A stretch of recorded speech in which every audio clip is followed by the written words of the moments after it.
All right, sorry about all that. I know you guys have been waiting for a very long time to hear me talk, and I had to get some stuff out of the way, to be honest with you. I was having some spooky ass technical difficulties. Spooky fucking technical difficulties. Now, I know you guys can hear me now, so that's good. Now that we got past all that, I want to go over a few things.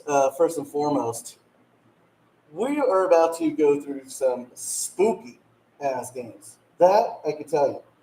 Now, one thing I do want to go over with you guys is pay attention to what's going on with gold. Gold being at almost $4,300 is a big sign that shit is hitting the fan. Now keep in mind when we're looking at gold, and gold is going past the 4,000 mark. In the news, it says, the precious metal market is fucking skyrocketing. The precious metal market is going up. It's going up, right? But what we have to really think about is how currency is falling out of the sky. And, recently, PayPal just got through printing $300 trillion, $300 trillion worth of stable coins recently. And they said it was a mistake, okay? And even though they said it was a mistake, it kind of made me think a little bit differently about my forecast when it came to total macro market cap. And the total market cap of the crypto sector right now, it's about $3.5 trillion. And with it being $3.5 trillion, I was always thinking, well, we'll probably we'll probably end up going to like 12 trillion or something like that, something a little bit higher. And when I saw that they printed that much money, 300 trillion, it made me think about denominations. And I remember I touched base with that. I touched base on that with you guys on CASHAPP several times already. And, it kind of makes you wonder what the denomination actually is. When you look at Bitcoin going towards that $120,000 range, and it may seem like a big number, but it's not a big number. What it really is a reflection of what the inflation is. So what I want to tell people more than anything now is don't look at these numbers like they're so big. They're not big numbers because these big numbers mean less. And, to give you an idea of that, how many times have you guys gone out and you take a look at a bag of chips, you take a look at whatever it is you're taking a look at, and you could tell that the prices are going up by 3 to 4x, okay? So as we go into the future, we're going to start seeing denomination of currency. And recently, I don't know if you guys saw Trump, right? Trump recently said that he wanted to do a $250 fucking bill. Can you believe this? He wanted to do a $250 bill with his face on it, and whatever, cool, right? Whatever. But it lets you know that we are fucking headed towards Zimbabwe ass shit. And,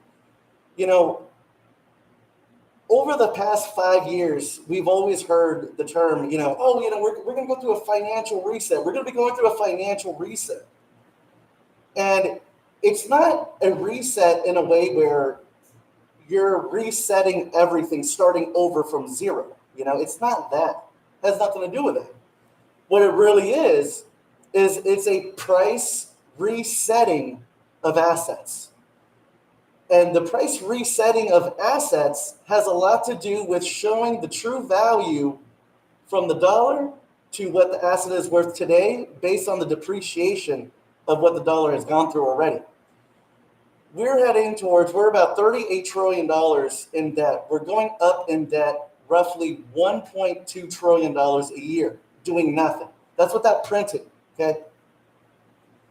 A lot of people on the internet, whether you're looking on Twitter, you're looking on YouTube, everyone's waiting for QE. We're waiting for QE. We're waiting for the Fed to push the market, and it's not. I don't think it's going to be that way. In order for us to see QE, we're going to need to see in the next Fed meetings 3 full points, or within the next 6 months, half points or enough points to where we're near zero. QE is only activated when you're near zero interest rates. Right now, we're roughly fucking 4%, okay? So we still need to cut by a full 3.5 points or a full 3 points in like just to get there. So each meeting, let's say, is only going to cut half a rate or half a point, or they're going to cut a full interest rate point. So we have, I think, 2 more meetings, and then, no, I think, yeah. We have 2 more meetings. There's one on the 28th and 29th, I believe it is.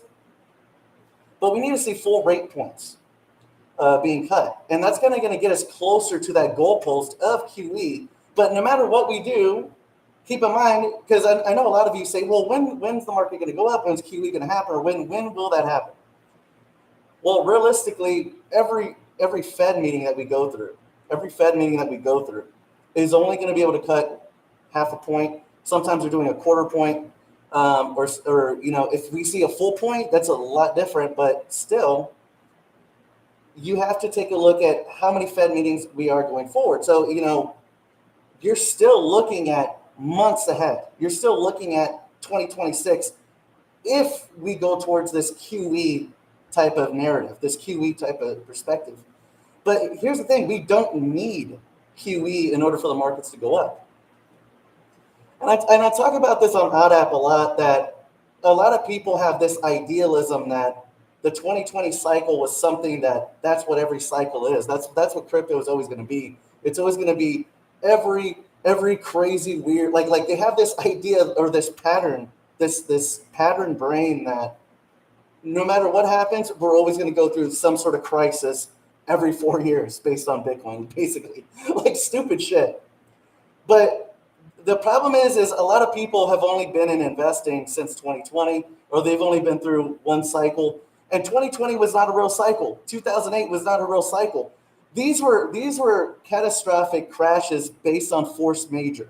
Force majeures are acts of God that disrupt the financial markets. These are force majeure situations. So 2008, 2020.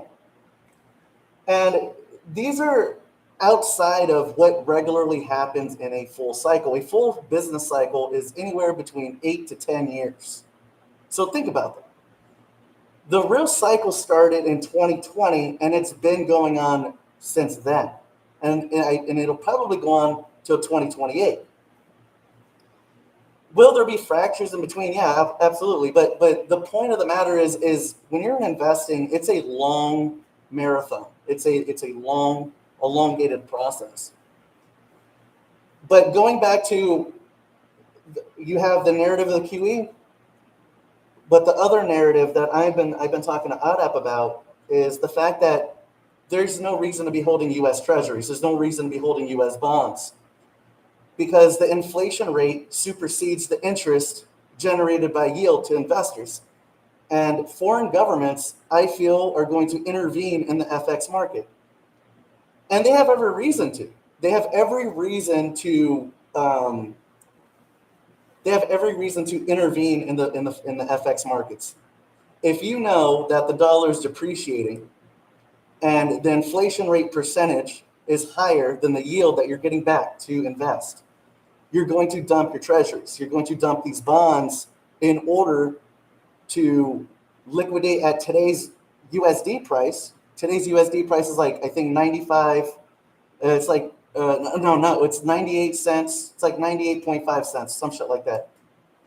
So they already know the dollar's going down in value. It is best for them to liquidate their bonds at today's market price of the dollar versus waiting for it to depreciate over time with inflation, without inflation eating what their value is, eating their principal investment. So you see right now so many different wars happening, right? You see a lot of trade wars happening, a lot of tariffs happening. But all of these are perfect reasons for these governments to liquidate their USD debt holdings. So think about what I'm trying to tell you here. When we QE in 2008, we printed $800 billion. In 2020, we printed $2 trillion. Right now, we are expediting the debt at a faster growth pace, the fastest it's ever been. And now we're dealing with $37 trillion worth of debt. We're going to be going over 40 trillion literally within the next year or two. So think about it like this. The inflation rate today, okay, is about, they say it's 3%. I think it's a lot higher, but put that against what the principal debt is worth. We're going to, in interest alone, be generating $1.2 trillion worth of debt every year. And debt is still supplies. Think about that. Hear what I'm saying here. Debt is still supplies. When you're looking at the dollar, you have to look at it like a token for my crypto people out there. Debt is still supplies. So we're expanding our monetary supply by 1.2 trillion, and it's going higher. It's going higher. We're going to be going over 45 trillion. I remember 5 years ago, I told people that the Dow was probably going to go well over 80 grand. And a lot of people, are still doubting this idea that it can't get that high, but it can, because it means less. It's not that these numbers are big. It's that your dollars are small. You have to get that part, because you might think that 100 grand is a lot of money, but it's not. 100 grand is not a lot of money anymore. So I try to tell people that why the fuck would you be pulling any sort of profits? Why the fuck would you be pulling any sort of anything into these banks? Because we're going towards a financial crisis in a way where you're going to see bank bail-ins. You're going to see capital controls. You're going to see freezes. You're going to see cyber attacks, but banks could say whatever the fuck they want and freeze your account. They could say whatever the fuck they want and say, we're having technical difficulties, so you can't access your money. Oh, you have a bank? Okay, the only way you could access your money is through your banking app? Well, we're down for maintenance that day. Sorry. Think about what Coinbase and Binance just did to us during this bullshit liquidation event, right? And we hedged in YACHT token very well.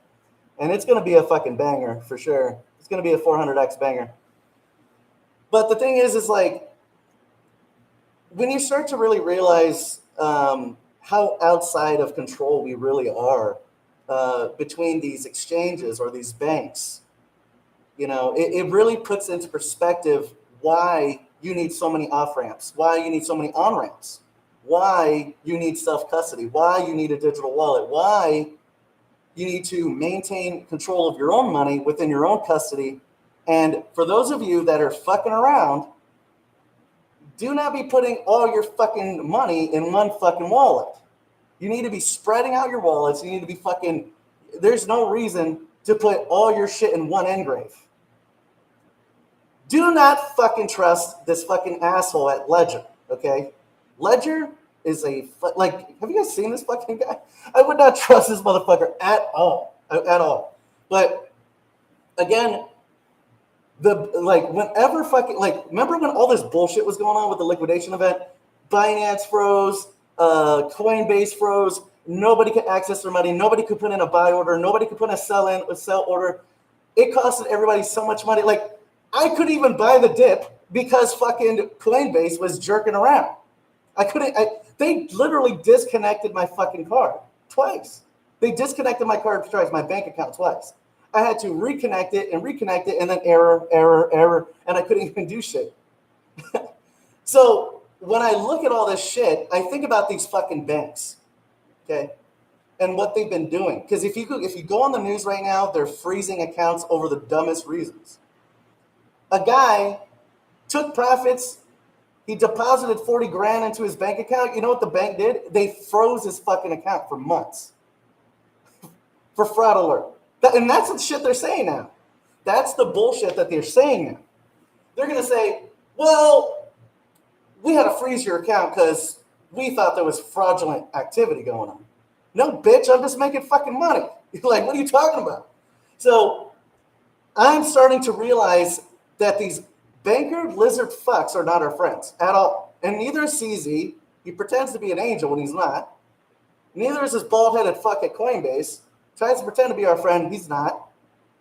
And they're trying to use capital controls. Because capital controls is a way to control the flow of money. It's a way to allocate capital where it need be. Okay? So, before I go too much on a rant, talking shit about these fucking weirdos, you have the QE narrative. If we go with the QE narrative, you're talking about mid-late 26, okay? Because think about it. Every meeting, you can only do half a point or a full point if they went on a rate cutting spree, which is what they are doing, okay? So you're looking at 26, if you go with that narrative. My narrative is a random, sporadic event. And the reason why is because the Fed doesn't need to print any more money. We're already printing $1.2 trillion in debt and supplies every year, and it's going higher. Not only that, and keep in mind, that's 1.2 trillion. During COVID, this world catastrophe, they printed 2 trillion. Now we're printing 1.2 trillion for no reason. Chill. But besides that, we have another way to QE, because quantitative easing is the easing of the dollar. The dollar is the baseline in which all assets are measured. So you have to think the dollar is elastic, right? The dollar is elastic. It's like a rubber band. And during QT, when you're quantitative tightening, you're tightening money, rates are going up, money is harder to get, loans are harder to get, they squeeze the dollar, right? In order to ease the dollar, you need dilution. And that's the reason why people push QE, because, oh, if they print more money, that means more supply. But you dumb fucks haven't realized that the supply is happening at an accelerated rate every year now. $1.2 trillion worth of debt supplies is being added to circulation. Now, the circulation that you guys aren't getting, a lot of you internet guys are not getting with the circulation that's coming, okay? This is why they're talking about denomination, okay? You're not realizing that the dilution that you're waiting for, the dilution of the dollar, the dilution in supply, that makes the dollar go down in value and your assets go up. The dilution you're waiting for, I don't think is going to come from the Fed, because they don't need to. The dilution I see coming is going to be coming from foreign governments intervening in the FX market through currency swaps. They're going to dump the fuck out of the dollar by dumping their bonds. They have every reason to. The dollar's going down. They could get more money for their treasuries now than waiting for inflation to eat their principal balance and not get paid on shit. They're already losing money. It's better to dump the dollar now. They're not going to wait. And keep in mind, CPI is going up. It's going up, and it's going to go even higher. If we're cutting rates, on what fucking planet do you guys think inflation is going to go down? On what planet do you think CPI report is going to be good? You think CPI is going to go down 3%? It's not going to go down 3%. It's going to go to 6.9%. That's what we're going. That's where we're going. And when these foreign governments see more rate cuts, they're going to know, just like me and you, that inflation percentage, CPI reports are going up. And if they're going up, that means that inflation rate is eating more of their investment. Because keep in mind, yields are about 3-4% right now. They're not, yields are going up. And if yields are going up 4% and you're an investor putting hundreds of billions of dollars into the dollar, and you're watching inflation go higher than 3%, eventually inflation rate is going to supersede the yield that's generating from your treasuries. And that's why they're going to dump the fuck out of the dollar in such a way that even stable coins will be dumping the dollar. Think about it. This is what's going to dilute the supply of the dollar, because it's not about the dollar value right now. It's 98.5 cents or whatever. Okay, think about it. The US FX dollar value is 98 cents. That 98 cents is predicated on what is being held right now, what's in circulation. total supply. So you have, like a coin, you got total supply of the coin. Now, what makes that price the price is not only the total supply, but what's in circulation and what's being held. What's being held. Japan has $1 trillion worth of bonds. China has, I think, $800 billion worth of bonds. These are holders. They're holding debt. This is supply. They're holding supply. The dollar is debt. They're holding supply. And that's why I keep telling you, the fact that our inflation rate is there, we're generating more supply. Even Bitcoin has an inflation rate. That's what's fucking funny about all these people that think it's a fixed supply. It's not. It's not fixed. It's inflationary. It's very small. It's very small inflation, but there's inflation. And where there's inflation, there's infinite supply. Get it? If something does not have 0% inflation, it is fixed. But everything has a minuscule percentage or a big percentage of an inflation rate. And if the inflation rate is there, that means that there's infinite supply. Gold has an inflation rate. Bitcoin has an inflation rate. It's not fixed. So when you look at the total dollar supply and they're saying, well, we got this much in supply, this is how much debt we got, and because this debt is there, we're paying this much in interest. Think about it. Inflation is interest. Interest is inflation. Interest and inflation grows supply.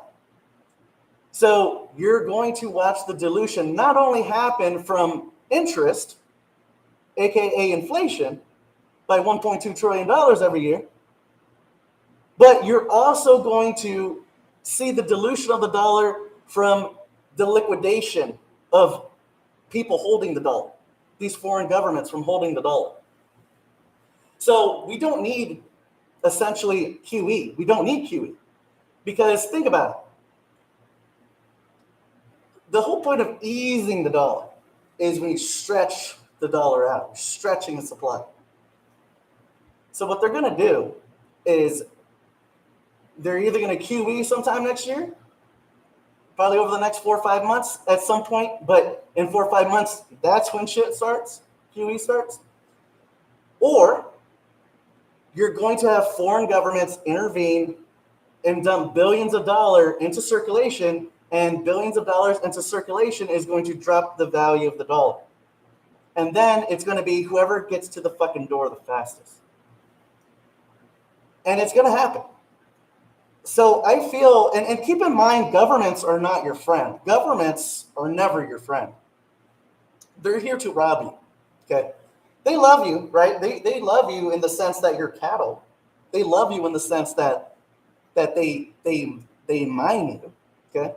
But you have to understand that they're not your fucking friends. They're here to steal your wealth, okay? So what they're going to do is they've looted people so much. They've created so much debt.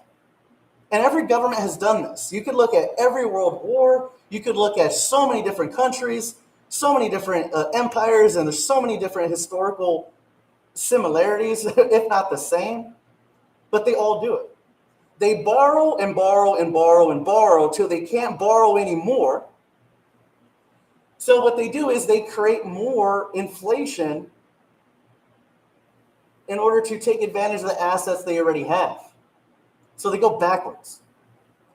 And that's what we're watching with gold. Gold hit $30 trillion worth of a market cap. Now we're talking about the tokenization of stocks. It's not that the money is not there. It's not that the money is waiting to come. It's not that we need more retail investors. It's that we need more railways.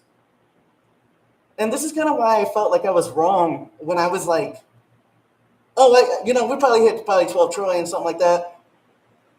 And I think I'm thinking too small. And the reason why I think I'm thinking too small is because the number doesn't mean as much as it used to anymore. 12 trillion is not a big number anymore. And it's not that these numbers are valuable, it's just that inflation is so high. And that's why we're talking about denominations. Okay? So that's why when I looked at all this, and you hear Larry Finkel, okay, or Peter Schaft, or fucking Jerome Bowles himself, you start hearing about the tokenization of stocks. So we're talking about $80 trillion. $80 trillion worth of liquidity being converted into stocks. So it's there. It's just not, the railways just aren't there. And that's really what I like about React in general, because it's what a lot of people are not getting, why I'm so bullish on multi-chain assets. And this could go for ABT, this could go for fucking React, it could go for DIA, it could go for SD. All of these coins are multi-chain. They're 3.0 projects. And the reason why multi-chain is so important is because networks cannot communicate with each other. Bitcoin cannot communicate with ETH. ETH cannot communicate with XRP. They cannot communicate. I don't give a fuck how many times David Schwartz or fucking Crystal Larson tells you they're interoperable. They're not interoperable. 1.0 blockchains cannot communicate with other chains. That was why 2.0 came around to begin with back then. That's why ETH came around to begin with back then. Because there was no communication. There was no layers. And after we did layers, everyone started doing 2.0s, but they did 2.0s and you had layers that could communicate with itself, but you cannot communicate with another blockchain. This is why these 3.0 projects are coming in with better chain programmability. And that's the whole process. That's the whole point. It's not that the 1.0 chains are bad. It's not that they're being eliminated. It's just that they are, it's just a word for it. They're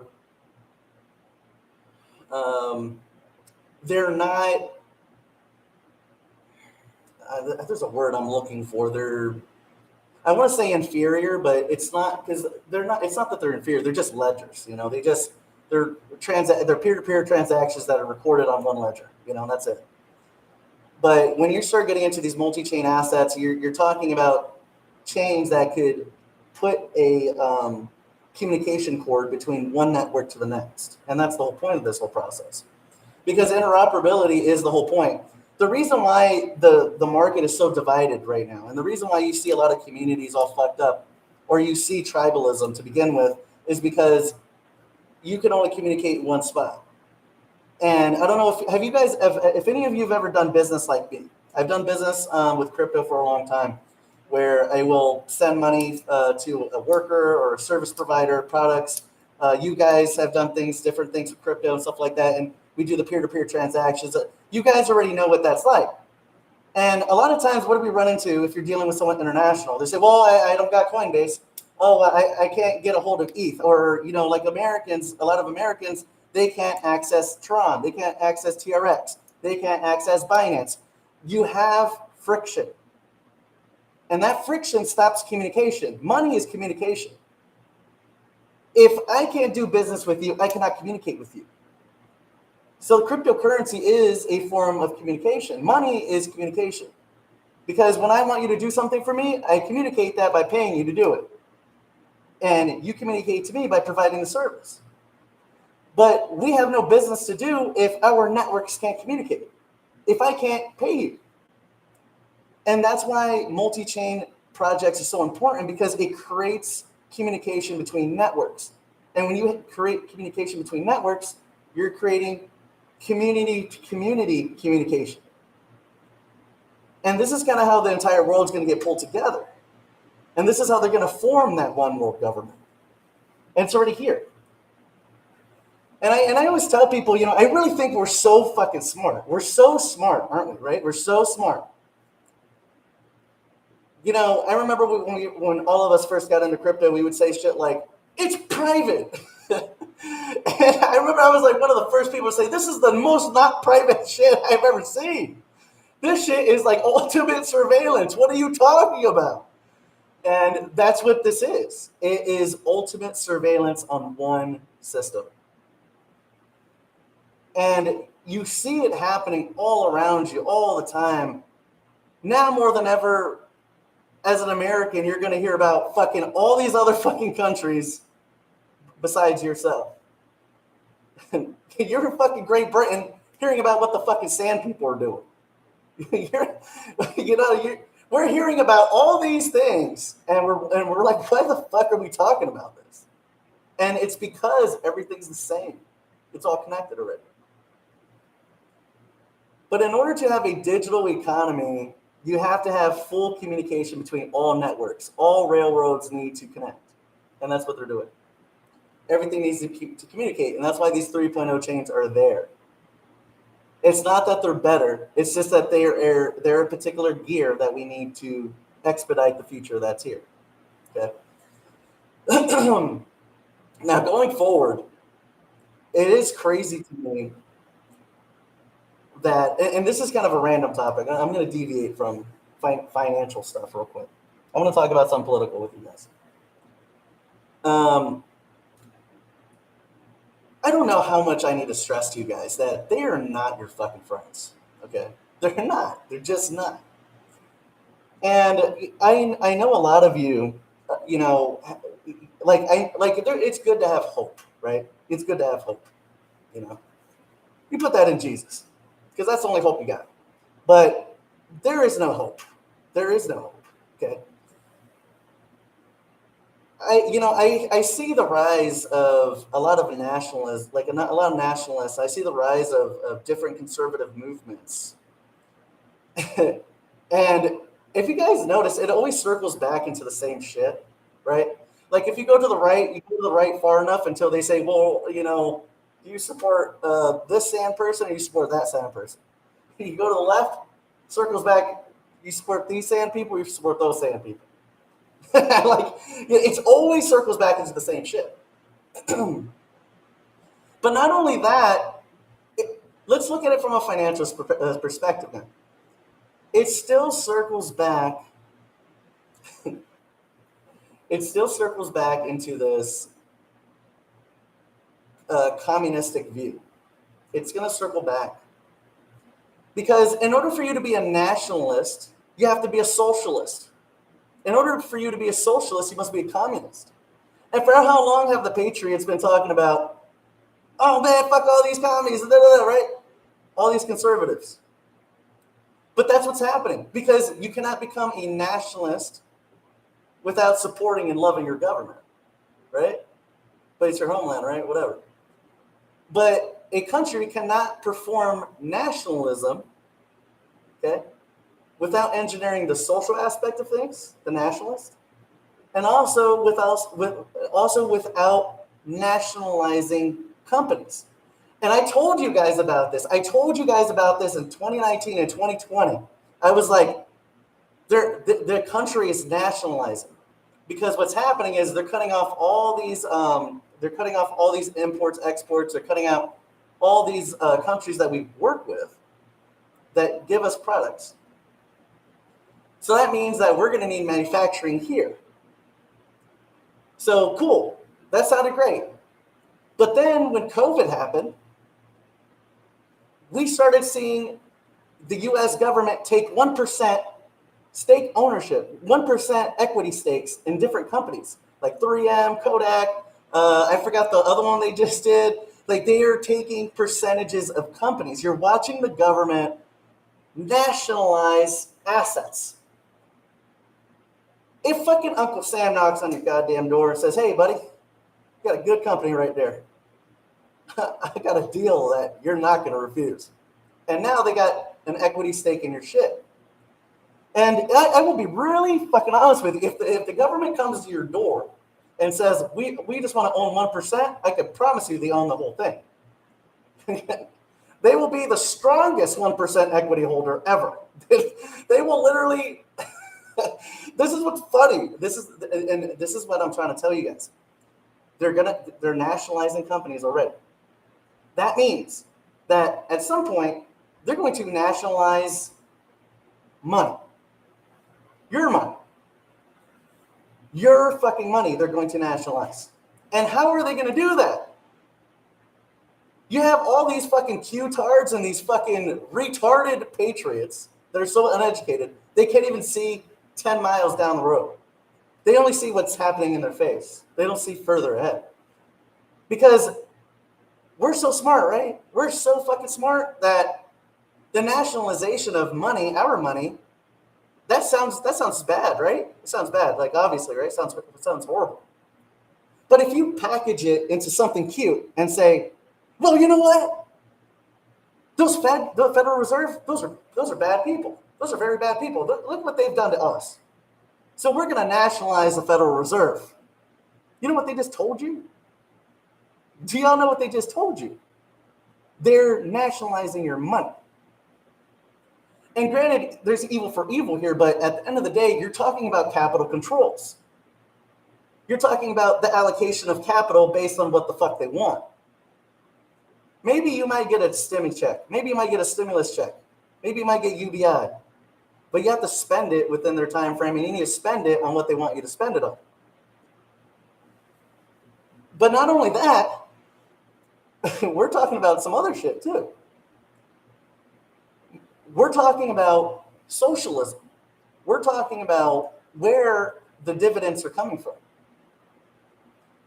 And that kind of makes me feel like, well, to be honest, it sounds a lot like wealth distribution to me. That's what it sounds like. It sounds like wealth distribution. I know that we do well in the markets, guys. I'm so happy that we make a lot of money. I'm so happy about that. I really am. But you guys need to fucking hear what the fuck they're telling you. The rise of nationalism is the rise of a government nationalizing companies, which is the rise of nationalizing money, nationalizing you. You're talking about less freedom, and that's where we're going. That's exactly where we're going. And now this is not to say that the world is bleak. It's just to say that the wealth gap is going to spread your ass cheeks so fucking wide it'll rip in half. That's how far it's going to be. The wealth gap is going to be fucking ridiculous. Because not only are we talking about the depreciation of the dollar, but now we're talking about people that have no shot at ever getting out, ever. When I was a young buckaroo, and I was 19, I could literally live by myself comfortably on a 30 grand salary. Okay? On that type of salary, I would be a hooker today. So again, there is not enough opportunity for people. And what's really sad is a lot of young people experience poverty, and they experience depression, and they blame themselves for things that are not their fault. And that's what pisses me off the most, because how many young men out there think they're worthless because they don't got money? How many young men out there that are in their fucking, what, nowadays, late 20s, late 30s, living at home with their parents, or having to dorm with like 5 other motherfuckers? And they blame themselves because they think they're not good enough. They think that they're not man enough. They're not a provider enough. But it's because there's so much fuckery going on that men are not getting the chance. And I'll be honest with you guys, it's fucked up out there, because if you see a man crying on the side of the road, people make fun of that guy. They make fun of a poor man. Let me see. You see a man, they see a man crying on the curb, no one's going to help him. They'll just laugh at him. If a woman's crying on the curb, someone's going to save her. But who's going to save all these men? A lot of these men are killing themselves. A lot of these men are experiencing depression because they think they're not good enough, but they are. They are good enough. It's just that the government has fucked them. It's just that when governments take on so much debt, they will leverage inflation in such a way at the cost of the citizen, you and me, hurting people on the ground level. Economy is getting fucked up. And this is the science as to why during recessions, during Great Depressions, during economic crashes, that the stock market goes up, because inflation is going up. Inflation is going up. People on the ground level are hurting, in pain, feeling the pressure of money manipulation. Well, the stock market assets go up. The real estate market goes up. Crypto assets go up. While their money goes down. Their way of living goes down. The cost of living goes up. And that's what's funny about a lot of people on the ground level. They're not educated enough to see why it's like that. Because all around us, you could hear presidents, look, the stock market's doing great. We're doing a good job. What are you talking about? Look how great everything's great. Everyone's making money. But your neighbors are dying. You see? So that's why you got to get educated now. You cannot be a crypto expert if you're not talking about the FX markets. Cryptocurrency, fiat currency. You cannot be a crypto expert without knowing the FX market or not discussing the FX market, talking about these different currencies and what they do to each other. Because I promise you, what's happening right now is going to be a 1994 bond market crisis similarity. We're talking about trade wars, or you're talking about two project admins. Or let's pretend the US government is a project admin in a crypto sort of way. The US is a coin, let's say. The dollar is a coin. This admin was partners with fucking everybody. Okay? And now this admin is pissing everybody off. And all these partners are holding US dollars, US dollar tokens. Now, I don't know if you guys have been in the crypto space long enough, but if you've been like me, or if you've had a couple friends in the crypto space that worked a project together, or you've seen it with Binance and FTX and Tron, you've seen all these fucking slimy motherfuckers do it. They're partners, they're holding each other's coins, right? Everything's cool. And then CZ gets fucking pissed off at Sam. Or Justin Sun gets really pissed off with CZ. Guess what's happening? They're dumping each other's tokens.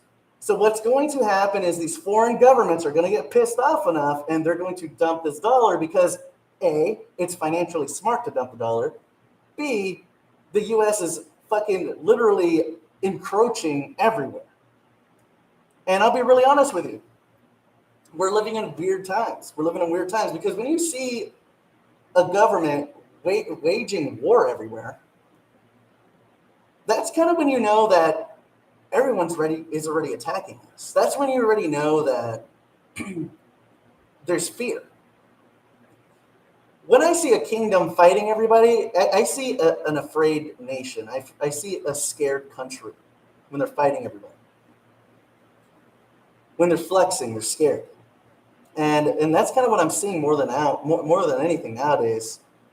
And we're living in fucking weird, scary times because, I saw an article where Trump had said that a private donor was going to pay for our military. Really? A private donor is going to pay for our military. So you're basically selling our military. And then, in the midst of all of this bullshit that's going on all around us, we're seeing the militarization of the government entering into cities. You're watching the U.S. government go into Chicago. You're watching the U.S. government want to go into California. They want to go into all these different states now. Why are they doing all that? It's weird. It's scary. It's very weird because they're not supposed to be there. This is our land. This is our kingdom, right? Why are they here? Why is the military in our cities like that? It's weird.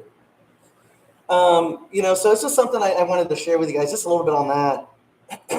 But again, I did see someone comment about Engraves. Engrave.io, that's my favorite wallet out there. But I really do think that there's no reason to have only one wallet. I think your wallet should always be in different places. They shouldn't all be at your house. Like, I mean, there's so many different things that you guys need to start thinking about, because it's not a game. It's not. It's not a game. It's not a game. It really isn't. I take seriously what we do for you guys, and I do hope a lot of you join. I've seen a lot of people. I've seen thousands of people watch us. And I want people to win.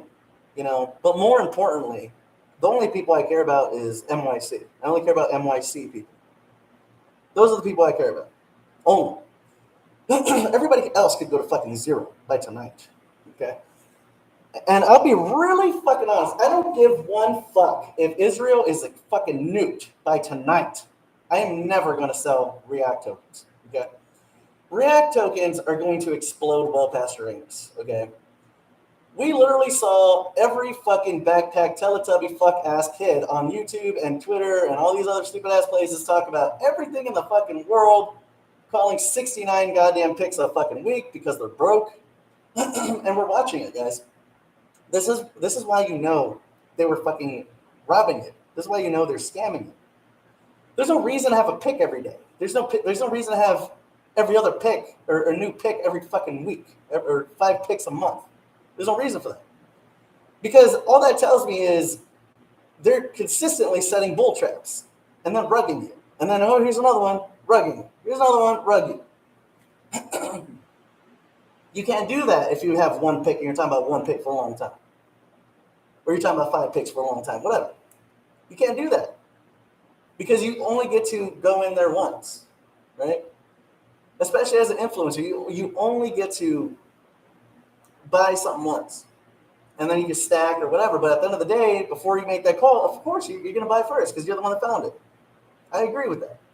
But what happens when a piece of shit is following you that, but having a new call every fucking week, having a call every couple weeks, constantly buying in first because they found it first, right?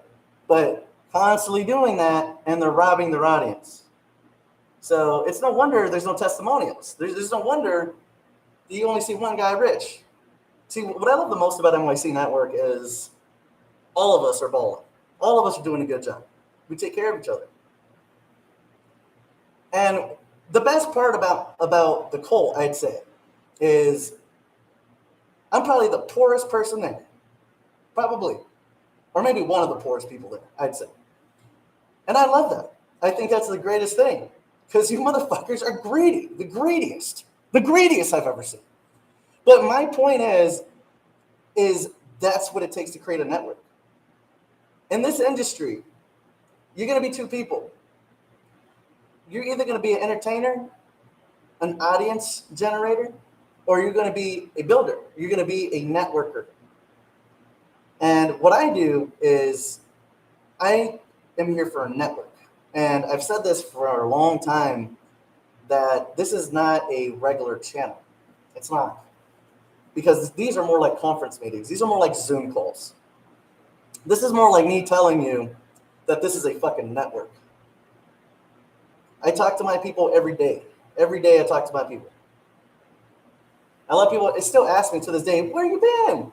You don't do videos anymore. I'm like, dude, I work every day, right? I'm on ODAP. I'm one of the only people in the crypto industry to actually make tech. I actually made software. I actually listed it on Apple and Google stores. And it's there for a reason. Is it simple? Yes. Because it should be. It should be simple. Because everything is a giant clone of itself on how to steal from you, how to rob you of private information. I really like the internet for what it was in the 80s, to be honest. I really like those times, in the 90s, because it wasn't so parasitic. It wasn't so parasitic. I really liked it the way it was. But that's my point. We should be creating things backwards. And that's why you hear a lot, especially now, where people say, well, we're going back to the future, right? We're going back to the future. And that's the only way you're ever going to have a better society is if we go back to where things used to be. I don't know if you guys have ever been in any sort of business-to-business sales, but when you're not doing good, what do they say? Go back to basics. We're not doing a good job right now, guys, and everyone needs to go back to basics, right? So let me see what else. I want to shout out a lot of our people that ended up buying the NYC medallion, the NYC rings and stuff. I really do love creating jewelry and shit. That shit is baller. But I really do want to rub it in a little bit because plebs will weep. Okay, plebs are definitely weeping because the medallion is becoming out of reach for a lot of people now. When I first crafted the NYC medallion, gold was $2,300 an ounce. We're at $4,300 an ounce right now in gold. Fucking plebs. I'm telling you, some of you fucked up, but it's okay. I am going to be doing, I'm going to be making a platinum version next. I'm going to make a platinum version with like a rainbow bezel over it. I want it to look like that Rolex. It's going to look lit. I'm trying to put it together now. But besides that, let's go on to the topic of digital currency. Okay, let's talk about the digital economy. Okay, as you guys can see, we're in a recession. They hid the job numbers. They said that we were up 900,000 jobs, but we're actually 911,000 jobs less. And and their numbers are always fucking stupid. It's always like 33. Like when the whole Epstein bullshit happened, these fucking pieces of shit were like, "Yeah, we reviewed all 33,000 documents." Really? You read over 33,000 documents? You fucking piece of shit. How like it's so full of shit. And I'm just like, yeah, you guys are fucking cute. You guys are super fucking cute. It's like the stupidest shit. And then when the jobs numbers were fucked up, they go, it's 911, 911,000 jobs were missing. A lot of symbolic bullshit, and it's like, I don't know. It just sort of pissed me off. It just always pisses me off at this point because it's like so blatant. It's like fucking retarded. Like do you just like get a kick out of that? Like what? But anyways, let's talk about the digital currencies and digital economies. Now, remember how I was talking to you guys about communications, right? Because if you have currencies that can communicate, and you have people with access, everyone in the world has access to that currency that could communicate with other networks. That means that I could pay, somebody from Asia. I could pay somebody in Mexico. I could pay somebody over there. When I've done business with a lot of different international people, whether it's in Germany, India. I've done business with people in Mexico, Canada. Every country you could think of, I've done business in some sort of way. And many times when I'm onboarding somebody to crypto, the first thing that I try to do is pay them on PayPal, or I try to pay them through CASHAPP or something like that, right? And recently, I tried to pay somebody, I think it was in Mexico, with PayPal, and these motherfuckers, they wanted this man's first, last name, his social, his tax ID. They wanted everything, or I couldn't send them money. That is wild to me. And that's why, like, I try to onboard. I onboarded them anyways, but like, I onboard somebody to crypto, and it's just like, okay, now I could literally just press a button and pay you, and you don't have to do none of that dumb shit. But again, that's the communication I'm talking to you guys about. This is the communication that makes business services a lot more producible and a lot more interoperable between communities that don't normally get to communicate. Me communicating with someone from Mexico or these other countries, or somebody that doesn't have access, or whatever the case. There's even people that don't have access to banks, or they have to do something special just to get their money. So think about all this for a little bit. Think about why this is needed, and the reason why is because you're going to be doing business with everyone around the world, because everywhere around the world is now connected. It's all the same shit now. Everything's connected. That one world government, it already happened. That bullshit. So keep with me here on this topic. Obviously, AI has taken over a lot of jobs. It's taken, all sorts of shit. And, it is very apparent to me that a lot more people are going to lose their job than I thought. A lot more people. I mean, think about, guys, that'll be really, guys, porn actors are going to be fucking rugged. You know what I'm saying? Like, you can't even get your cheeks clapped for money anymore. That's how bad it's going to be. Because now there's AI porn. There's like all sorts of shit. There's digital porn. So it's getting to this point where it's just like all the content is not going to be people anymore. And that's what I even hate about Twitter. I hate about Instagram or any of these bullshit ass social media. That's why I don't got it. Because it's all fucking brain rot. It's brain rot content. Nothing. It's all bullshit. Even the educational shit is fucking stupid. It is. It really is. It's fucking retarded. And a lot of it's fake. A lot of it's fake. And if we're getting to this point where content is so fake, it's just like no one really even gives a fuck about what they're watching. It's just like, why even watch this if you know it's fake? We're going to get to this point where we don't want to watch this shit because it's fake. People don't want to watch it because it's AI. People don't want to see it because it's AI. But regardless, this is still going to steal a lot of people's jobs. But that kind of makes it more apparent to me that the economy has to go digital. And when I mean digital, I mean you're going to be fixing software programs. You're going to be fixing digital buildings. And I experience this a lot when I'm playing this the VR games and shit like that, because it's like it makes me realize how much economy there is. It makes me see how much money actually rotates in these digital economies. And when when I'm intertwining the digital economy, like let's say when I'm doing VR, I'm building things, I'm paying people to do different things, and I'm watching, and I love watching it. I like to see what people do, and I like to see the way everything works or what I could get people to do. And it's just like I see this, and I'm like, damn, okay. So what's going to end up happening is you're going to be doing a lot more work in the digital realm. You're going to be doing a lot more work in virtual reality. And I've talked to a few different company owners within this industry, and it's become very apparent to me that you're going to have everyone in VR. The phones are becoming more sophisticated. The headsets are becoming more sophisticated. And now you have article after article after article of different people now doing conference calls and conference meetings, business deals, all in virtual reality using headsets in order to meet the person across the world. So in the future, maybe you're going to make a $1 million deal with someone. You're making a $500,000 deal with somebody, and you're going to be talking to some fucking furry or something. You're going to be meeting with fucking Pikachu and shit. I'm fucking telling you. And it doesn't matter what platform it is. I think these platforms are all going to be interoperable as well.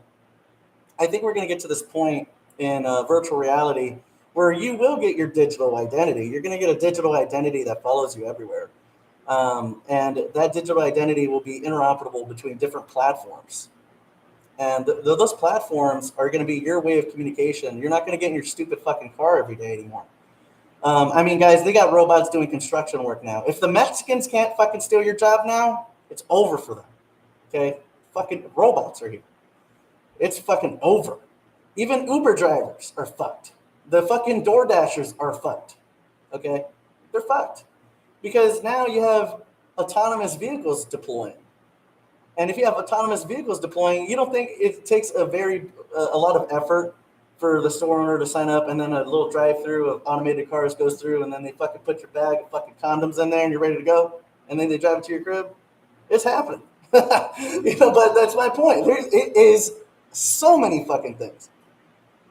There's so many things.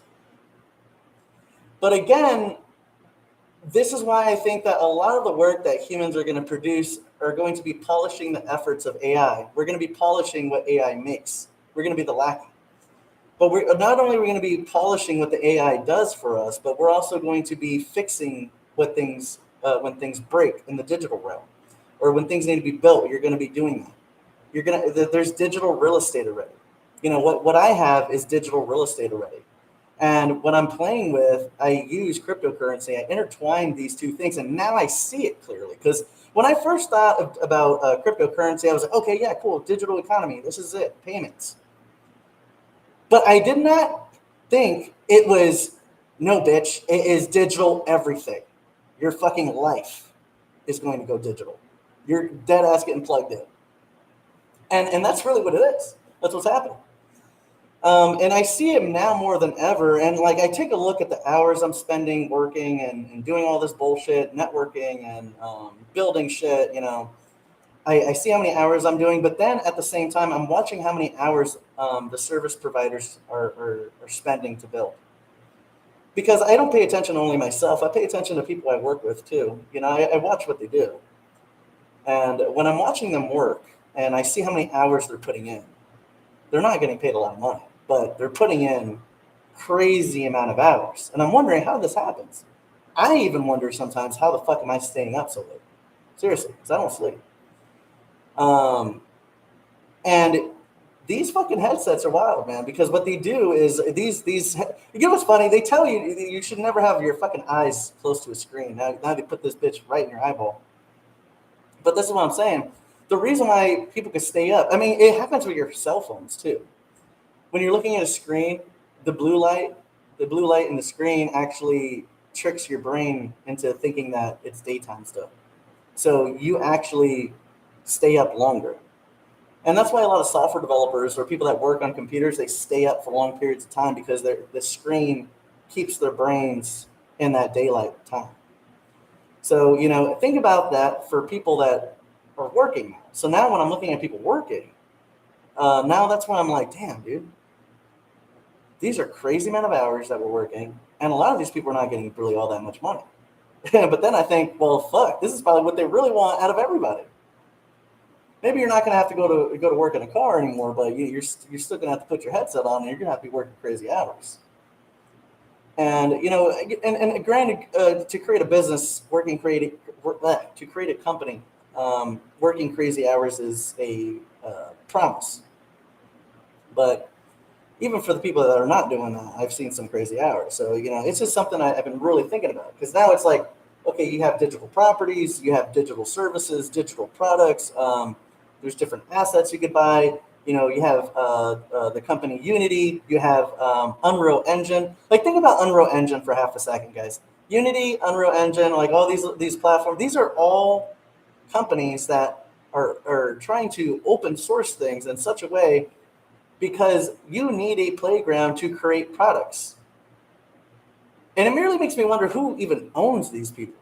Who, like, because the way games are being made right now, and the way products and programs and scripts are even being made right now, it's all being done through these programs.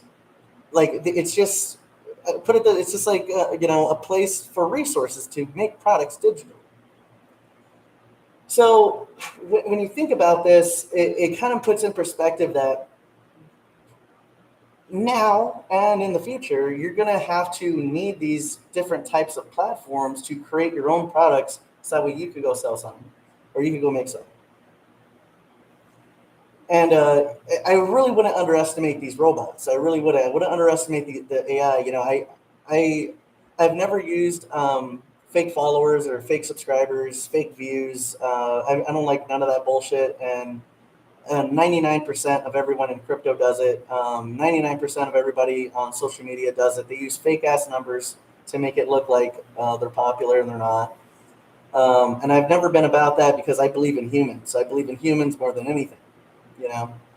But at the end of the day, I really don't think that you should underestimate your role in society because of your job at this time, for how much AI could do.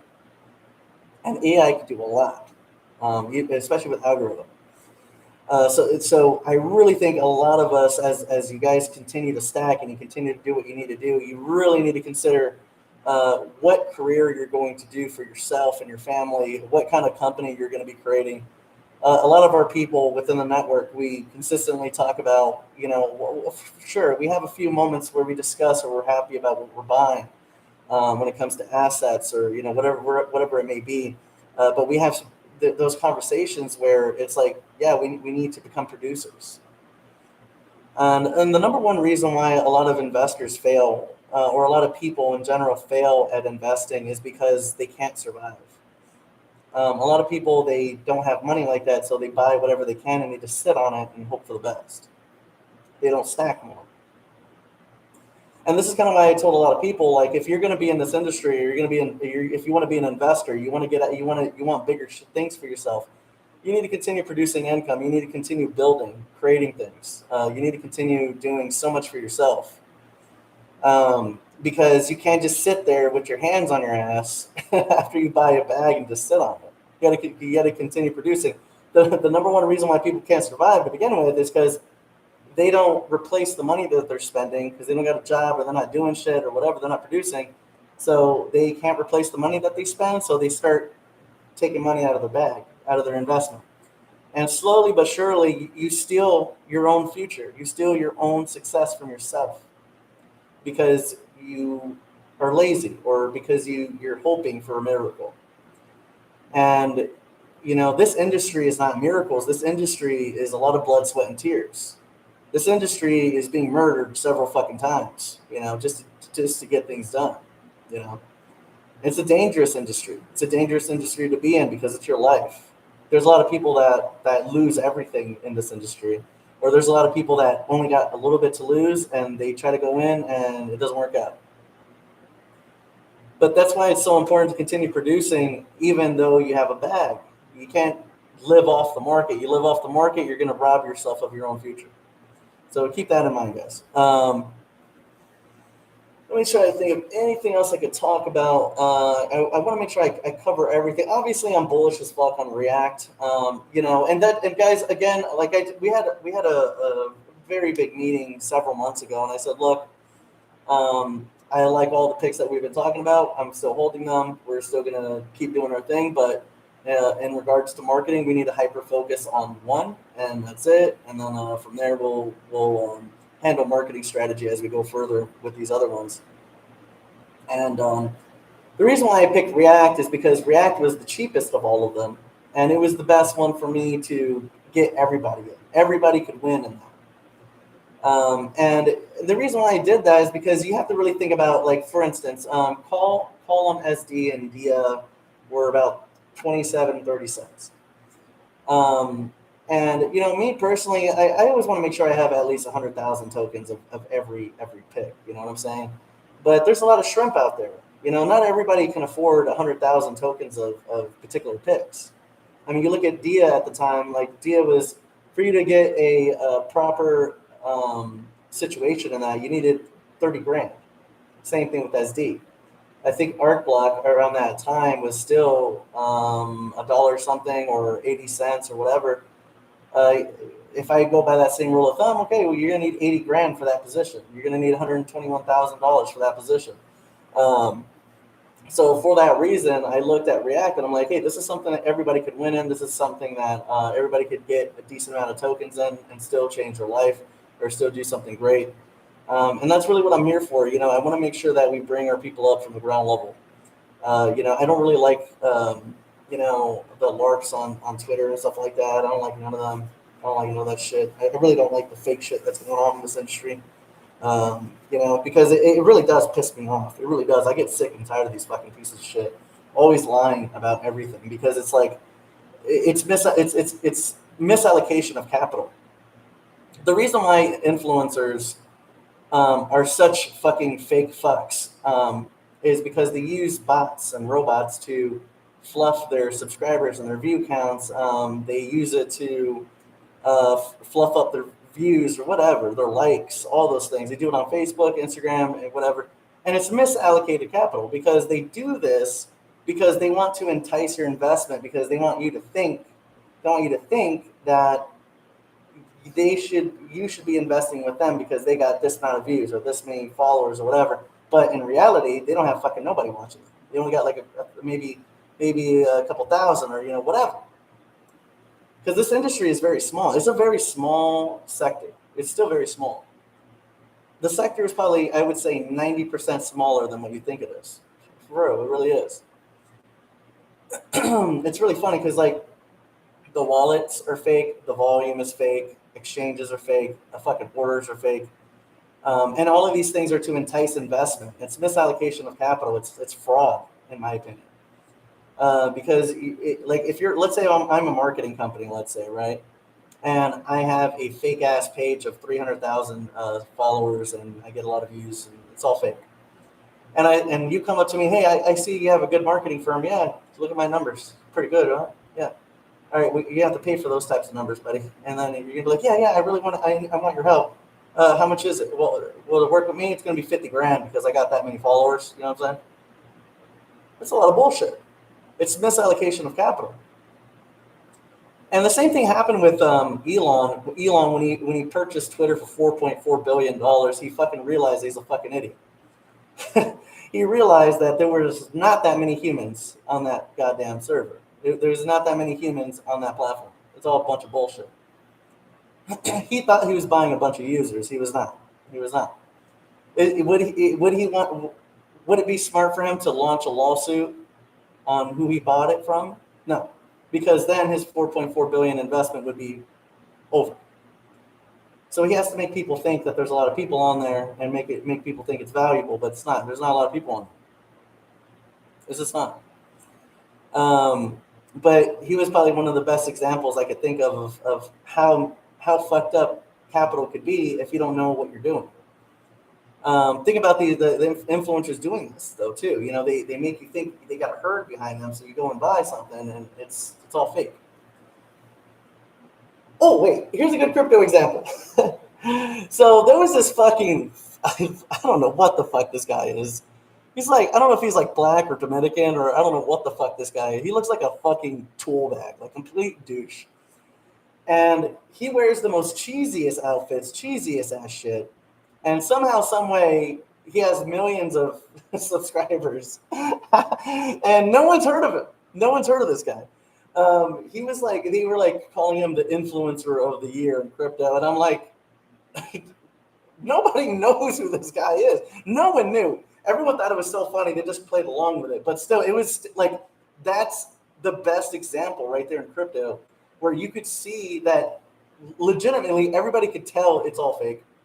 But this person is upcharging for marketing to robots. You're not paying to market to humans. You're marketing to robots. It's funny.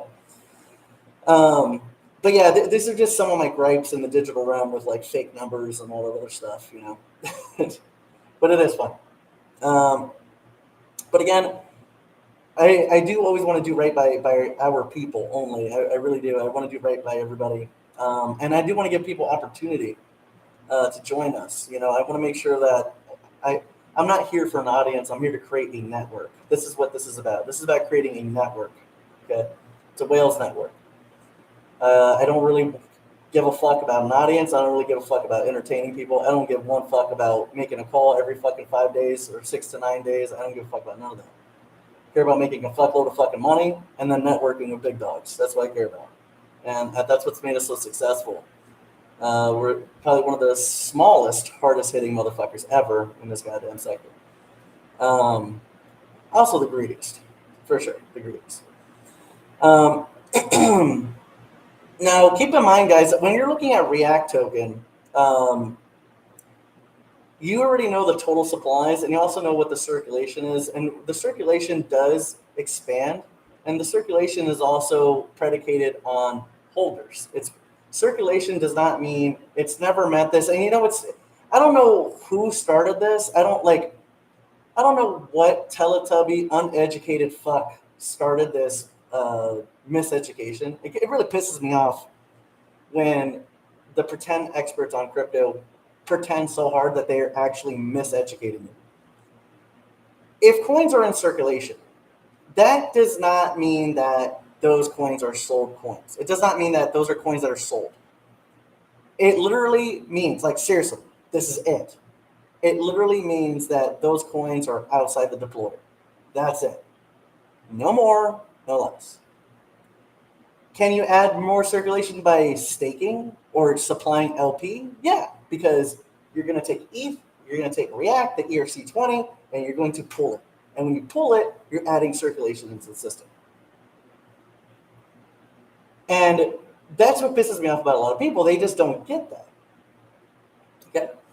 But as you guys can see, over the last 14 days, React has grown about 1,500 wallets just in 14 days. So it's growing very exponentially. At call was, I think, 8 cents. People were making fun of me when I kept buying it all the way down to 2 cents. Now look at you. Now look how fucking stupid you are. And I kept buying the fuck out of it because I knew what I was buying. I didn't give one fuck. It's like I tell guys today, who gives a fuck if it's 15, 20 cents right now? If it was 15, 20 cents right now, what the fuck does that matter? It's not Target, so who cares? If you're not in long-term capital gains, what the fuck are we talking about? See what I'm saying? Like, there's stupid asses out there that rather make 20 grand on a short-term gains than a long-term. And that's why a lot of you motherfuckers are broke. That's why a lot of you motherfuckers always go broke. If you guys noticed, and here's the best way to know when someone's going broke, okay? They keep making these videos, and they keep making a fuckload of different calls all the time. That's how you know they're going broke. Or like people on crypto Twitter right now, they're starting to switch to pouring themselves out to casino companies and marketing companies, and they're going broke and then a lot of them are going broke because they didn't pay their taxes, or because they have to pay taxes on short-term capital gains. There was some fucking fairy, what's this guy's name? Fucking, it's like Thread guy, I think his name is, or something. I don't know. He's another fucking tard. Another producer of brain rot content, like fucking, what's this guy's name? It's like asshole moly or something, or SM or asshole, I forget. Or a lot of these other fucking people that are famous for no reason. It all goes back to that problem where a lot of these kids, they think that scamming you on a quick pump and dump, or scamming you on some sort of I'm gonna make a call every 2 weeks type shit, because they're rugging you, and then they go into their new call and rugging you, going to a new call, rugging you, and going to a new call. That's what they're doing to you. You should take it seriously. It's fucked up. These people make people kill themselves. You get that, right? This is why you don't fuck around like that. This is why you don't have fucking 5 calls a fucking month, because you're going to fucking kill people. They believe in you. They trust you, and you're fucking them. You're going to kill people doing it. There's a lot of people in my career that I've seen over the years, literally even just this year, a lot of people killing themselves because you're doing dumb shit. You know, so I think people need to take it more seriously. You take it personal. But my point is like, these people are not your friends, and they're not there to educate you, because they're there to make it seem like you need to depend on them. And NYC Network has always been about making you self-reliable, making you dependent on yourself. If I disappear tomorrow, I want to make sure that you are just as good as me. So it's never been about, I'm your only gateway to success. It's always been about, let me help you get so educated that you'll fucking be a monster out there by yourself. And for that reason, a lot of content creators have come out of NYC. A lot of content creators have fucked with this so long that, they go and start producing their own content. They start producing their own educational purposes. And I love that, because that's what I should be doing. That's what I'm here for. This is not a rely on me fucking network. If your community is a rely on one person network, you're centralized. You're not decentralized, and you're going to be poor. That's just the way it is. One person gets rich. But going back, there were a lot of fucking douchebags making fun of me when I was buying React token all the way down, and now it's looking very beefy, very beefy. Probably a lot of our people are top holders. I love it. But here's the thing, guys. The wallet count is really what you should be paying attention to. It does not matter what the fuck the price is. Okay, if it's not Target, who cares? And this is kind of going back to that point where a lot of these influencers, like that you just saw, a lot of these influencers recently all went broke. They all went broke. They were bitching and moaning on the timeline that they had no money. They got robbed from taxes because they have to pay all these taxes because all their trades were all short term. So they literally had to pay Uncle Sam a little bit more than half of what they made in profit. And that's what y'all fucking get for fucking rugging and pump and dumping, being a piece of shit. That's what you get. You're gonna be poor. See, making money in the front is the easy part. Keeping the money in the back is the hard part. That's what a lot of you fucking douchebags don't get. You guys don't fucking get it. You guys just stay stupid brain rot. Like, for real, they do. You have to think about, put it this way. If you're buying a pick, if your pick is not worth holding to long-term capital gains territory, what the fuck are you doing? What's the point of being there? I don't want to make 10 grand to give off fucking $5,400. See what I'm saying? I'm not here for that. I want to keep as much money as I can, and I'm going to keep as much money in the market as I can too. Because if I pull out my money, then I got to pay on it. I only take what I need. That's it. I take what I need whenever I need it. But that's it. If you fucking pull out 500 grand, you're fucking yourself so hard. You see what I'm saying? It is better to keep 500 grand in the market than in the bank. Especially considering that a lot of these bank freezes are happening. I keep telling people more than any, especially now, the reverse repo market is $4 billion right now. Okay, when COVID happened, the reverse repo market went to zero. Okay, zero. And when it went to zero, that's when we needed liquidity injection.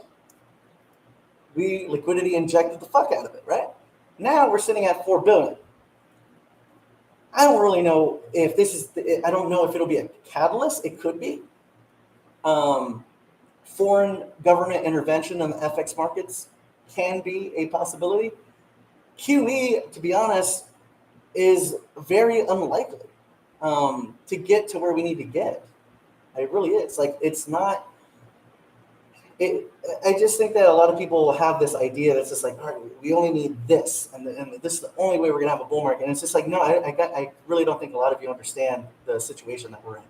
I don't think you understand how fucked up it is. It's a lot worse than you think, because what's happening is all around you, everything is going to be multiplied.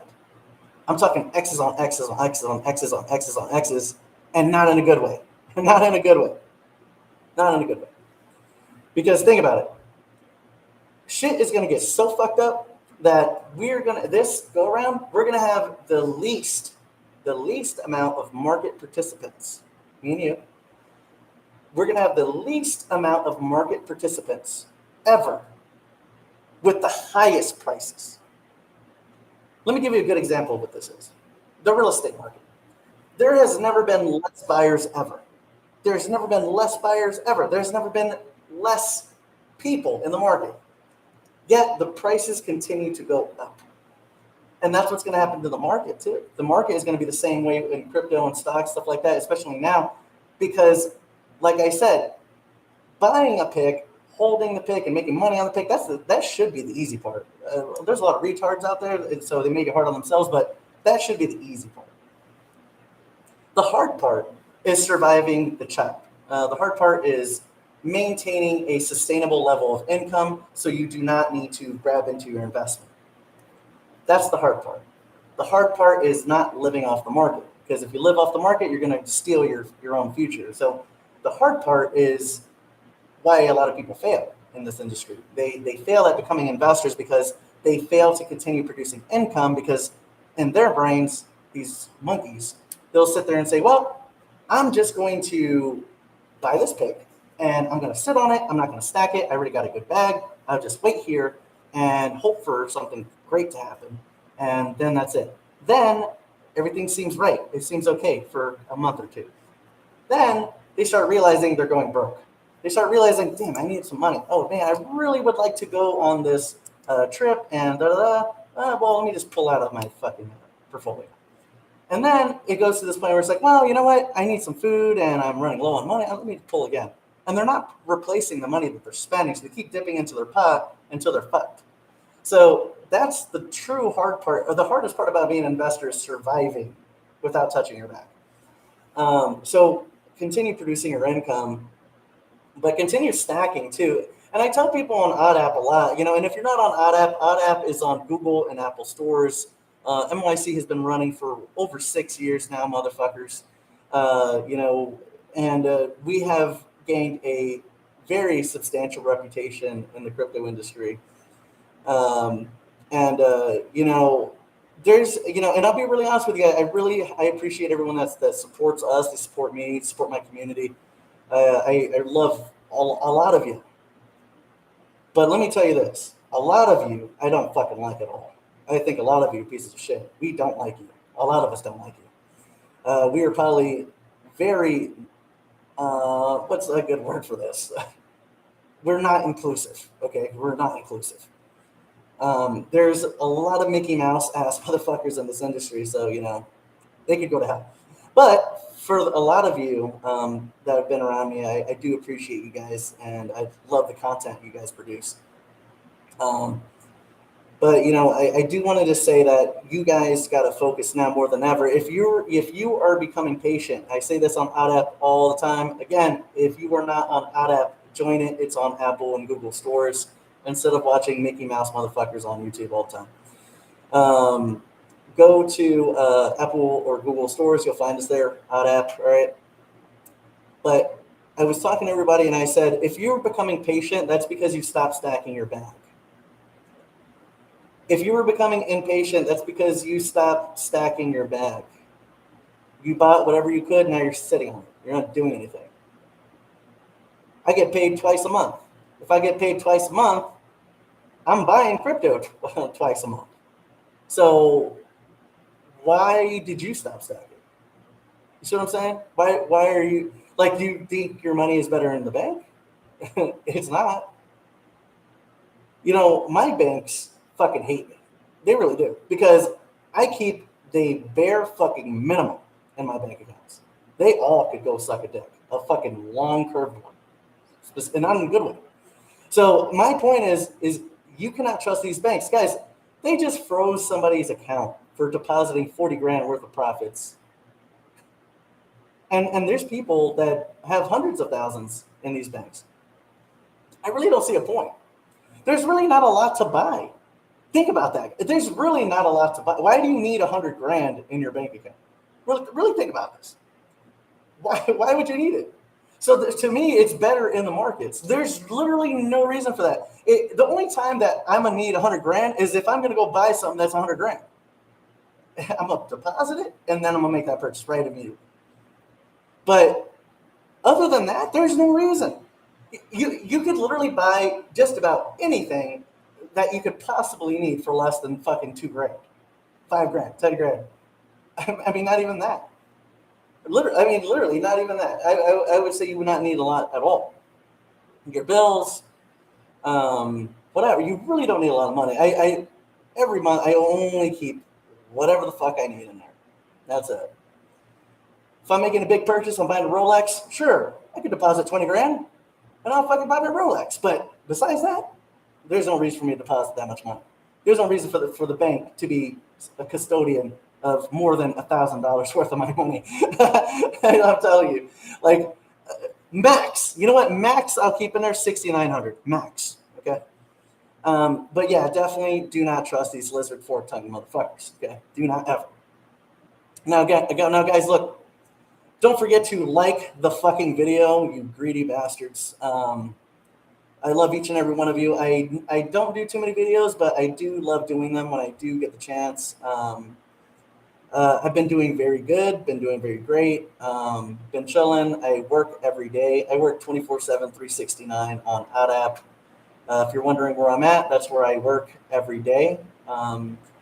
Every Wednesday, 10 p.m. Eastern Standard Time, we have a voice conference, unless there's no reason to have a voice conference. I am not your fucking manager, okay? I'm not going to fucking tell you every Wednesday you need to come to this fucking meeting or none of that dumb shit, because if I don't have anything new to report, there's really no fucking reason for me to be having a fucking meeting with you, okay?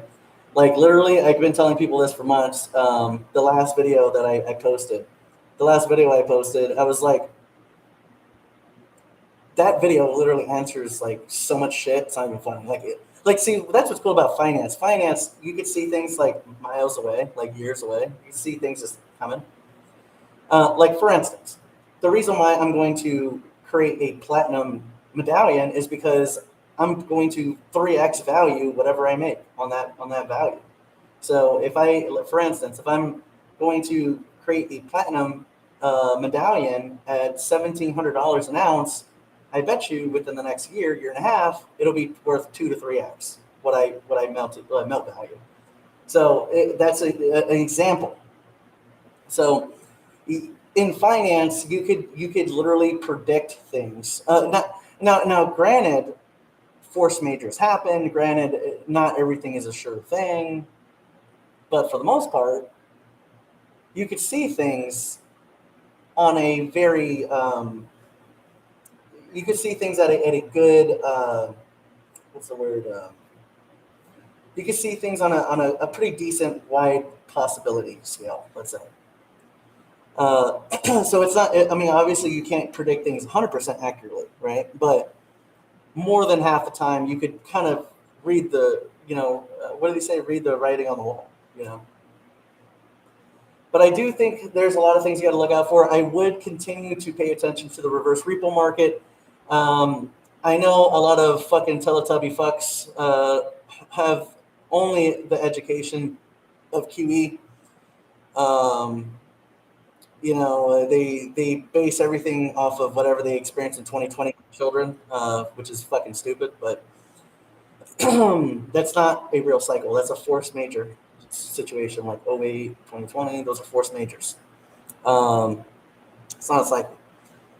They're the beginning of a cycle, but they are not a cycle by itself. True market cycles or true business cycles are 8 to 10 years, which would make sense. For those of you that were here with me in 21, I read you guys a document from the BIS. The BIS put out a document instructing banks about kind of like a Basel III sort of thing, but it was more like telling the banks to purchase all they could in gold till 2028.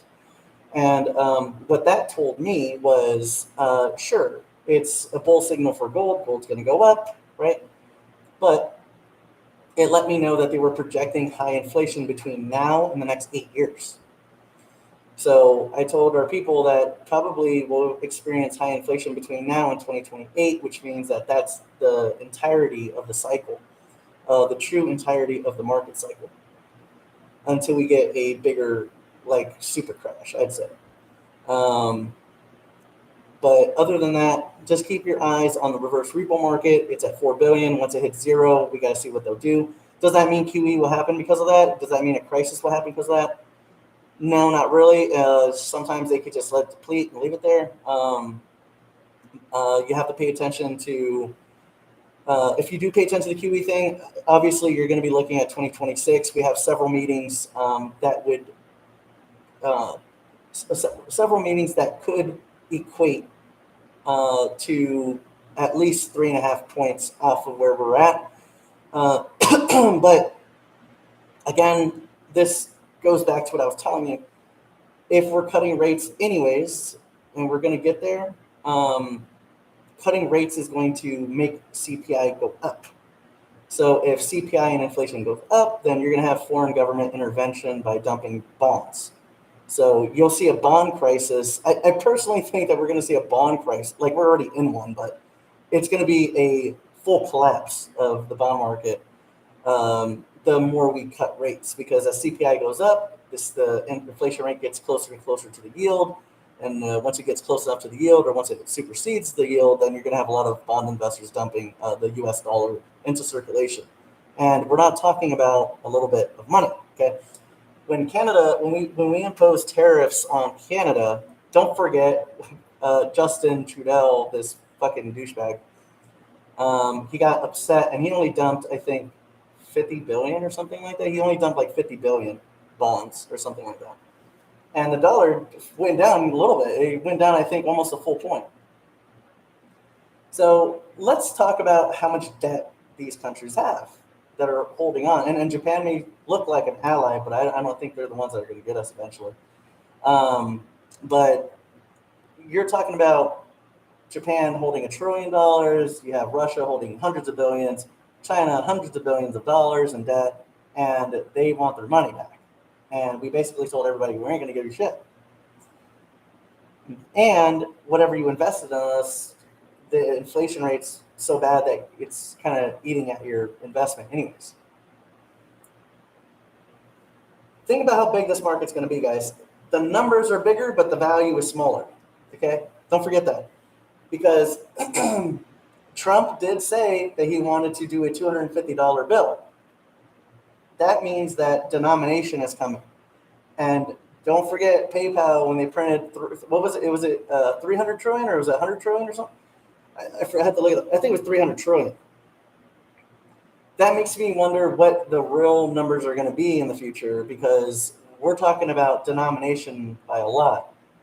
A lot of us think we're so smart. We came into this industry. Oh, it's all private. Oh, cool. We do whatever we want. And there's ultimate surveillance. And then we were like, you know what? Everything peer-to-peer. Everything needs to be peer-to-peer. We're here for the tech. Only peer-to-peer transactions. If you're not doing peer-to-peer transactions, what the fuck are you doing? Why the fuck are you working with PayPal? Why is it bullish that Google is getting crypto involved? Why is it bullish that all these piece of shit companies are trying to take custody of your assets? Why is this bullish? Why is it bullish that pieces of shit in the government are literally trying to regulate and put a license, a permission over permissionless transactions? It is so disrespectful at this point, because I see on the news all the time where they'll be like, oh, well, Twitter just got a money transmitter license, and now they got this, and they got this crypto, and it's just like, what the fuck are y'all talking about? These are permissionless networks. These are forms of communication. This is language. It's language. It's communication. And you're going to try to give somebody a license to send money when these networks are permissionless. It's like, you know what? Let me give you a stupid ass example of this. This is like going to the government to get permission to get married, or going to the government to say that you are married. That's how fucking stupid it is, because you don't need the fucking government to fucking marry somebody. You see what I'm saying? Like, it's the same shit. If I have Bitcoin, if I own Bitcoin, do I need permission? Do I need a fucking license to send you money? No, I don't. It's permissionless, asshole. It's permissionless. It's like 2A. Shall not infringe on my rights. And yet we're always circle jerking around these topics like it's debatable, like it's arbitrary. It's not. It's never arbitrary. There is nothing arbitrary about the blockchain system. There is nothing arbitrary about it. If I want to do a peer-to-peer transaction, go to fucking hell. I'm going to press send, and it's going to fucking send, because that's what it's supposed to do. That's what it does. It's permissionless. And it's funny to me, because it's like, I know these governments know how this shit works. They made it. I know they did. I'm not going to sit here and pretend some fucking Japanese asshole in a cave fucking made it. You know what I'm saying? Like, I'm not going to sit here and pretend that shit. It's government operation. So obviously, you know how it works. And obviously, for you to be saying this shit is just like, sometimes I'm like, are you this uneducated? Are you playing stupid? Like, you're trying to put permissions on permissionless networks. It's just dumb. But yeah, that's all I have to say for today, guys. React is a full fucking send. If you are ready for some spooky ass fucking games, I would buy the fuck out of React. And again, we could go to zero by tonight. Don't forget. Okay. We could go to zero literally by tonight. And it'll be your fault, not mine. But I'm very bullish. I'm very bullish on React token. I hope each and every one of you like the fucking video, or I swear to God, I will delete my YouTube account. But again, love you guys. I hope everyone has a good time. I hope you guys have a good, happy Halloween. I wanted to spend as much time as I could with you. There was so much shit that I wanted to talk to you guys about, especially regarding denominations. Denomination, guys, denomination is not funny. It's not funny. I tell you guys, we think we're so smart. We thought we were so smart. Oh, permissionless, and oh, look at this, we're doing crypto now, and oh, this is so great. We think we're so smart because this is anti-government stuff, right? Let me tell you something about government propaganda before I let you go. Government propaganda is so good. It is so good when it comes to denominating currency. It is so good at making you adopt a new currency in exchange for old shit with their new shit with a different name. They're so smart that they'll make it look like it's on accident. And they're so good at this that you will think that you're so smart that you think it's Bitcoin, that you think Bitcoin is the new currency, the new reserve currency. And that's why, in exchange for Bitcoin, you need to give me $124,000. Okay? That's how much your money has been denominated. That's how much you've been robbed. So imagine if we do end up calling it the reserve currency. Let's say we do call it that.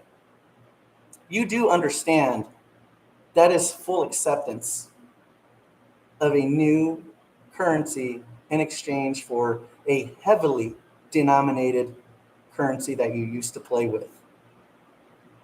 And that is just how easy they robbed you. But you're so smart. You're smart. You're so smart. We're all smart. You know, rebels. Complete rebels, aren't we? Again, guys, we're going to do what we could do. We're going to be right. Like, guys, at the fucking end of the day, it's never going to change. Okay?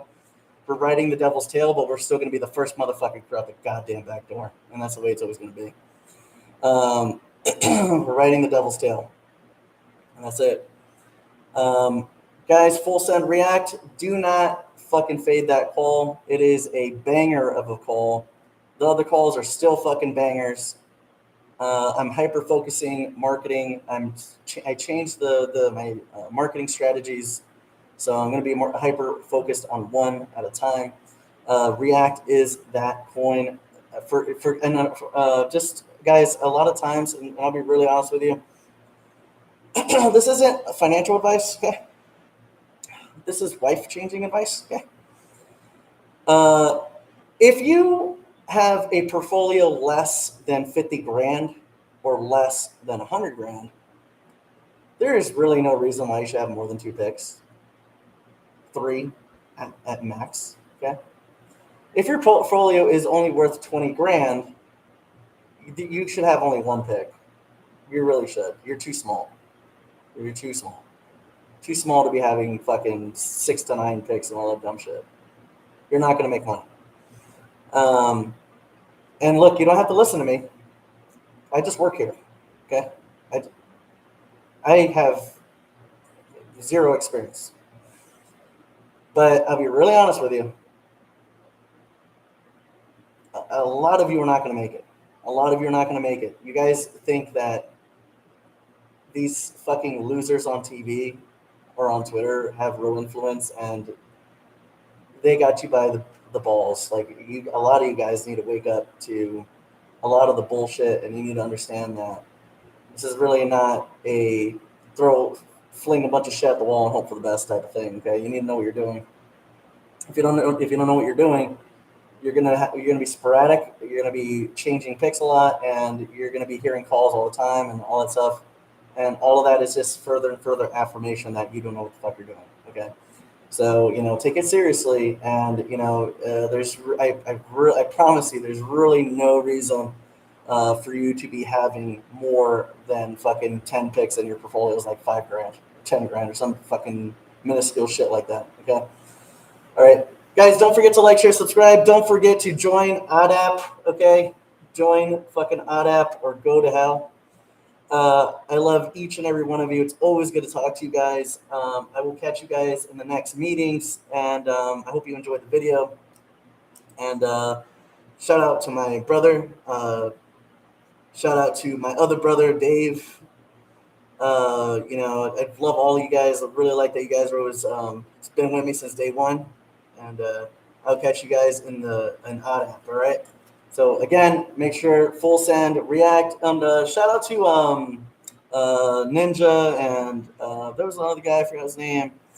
shout out to a lot of y'all that recognize us here and there and stuff like that. And it's always cool to see. It's always nice when universes collide, when like we're all bullish on one thing. It's good. That's good for everybody. So it doesn't. The picks don't belong to nobody. I really hate seeing people when they're like, I don't know, fucking Dion called it first, and it's like, who fucking cares, bro? I'm here to make money. Who gives a fuck? But I will catch you guys on the next one. All right. It's good. Kiss. I see you later. All right. Bye.